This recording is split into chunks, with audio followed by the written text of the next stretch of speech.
Okay, so today we're going deep on startups, Right. Yeah. like how to go from, that like initial idea Yeah. to a real business that's actually making it. Right. Um, we're going to be looking at this excerpt from Startup Strategies, from idea to reality. Okay. So whether you're like, getting ready for a big pitch or maybe just dreaming of starting your own company, this is going to be your guide to kind of the crazy world of startups. It's a fascinating world for sure. It is. And, we're going to cover some pretty interesting stuff. Like, did you know that like 90% of startups fail? It's a tough landscape. Yeah.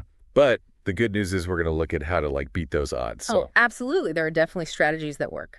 So how has like the whole startup scene changed, like especially with tech and everything? Well, I mean, it's changed dramatically, I mean, even going back to the late 20th century, the internet really changed everything. Right. Companies like Apple and Google and Amazon, they really paved the way. And then in the 2000s, you saw this huge boom in tech startups, especially in Silicon Valley. Yeah.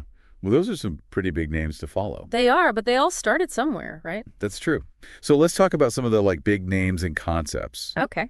So we have Steve Blank, right, and his customer development model. Yeah, super important concept. Which is basically like understanding what your customers need, like before you build anything. Exactly. It's like, don't just build something and hope they'll come. Yeah. You gotta know they want it first. Right. And then there's Eric Ries with the lean startup. Another game changer. Which is all about testing ideas really fast and adapting and not like wasting time on things that aren't working. It's all about efficiency. Okay, so back to that stat that like 90% of startups fail. Right. It can be disheartening. Yeah. It's a little scary, but there's hope. Oh, absolutely. Like you said, there are strategies. For sure. So tell me, like, what makes a startup more likely to succeed? Well, one of the biggest things is agility.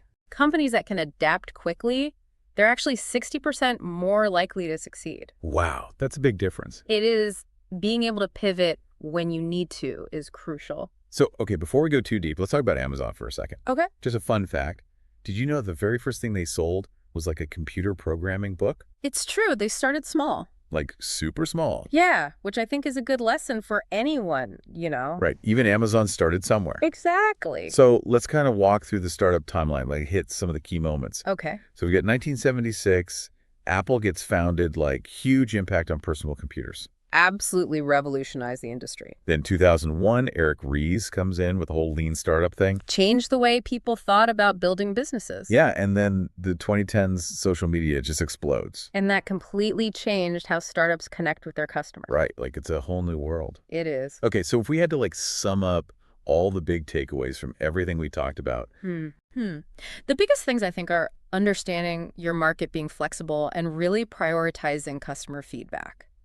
So it's not just about having a great idea. No, it's about executing that idea in a smart way. So we've gone from like the history of startups to these big methodologies to some pretty mind-blowing stats and even a little Amazon trivia. It's been a good deep dive. It has. So now for you listening, think about this. Yeah. Knowing what we've talked about with customer feedback, how would you get that feedback before you even launch a product or service? It's a crucial question to ask yourself. It is. There's so much to think about with startup. Oh, yeah, and we've only scratched the surface. That's true. So keep learning, keep exploring, and maybe you'll be the next big success story. That's what we like to hear. Exactly. All right.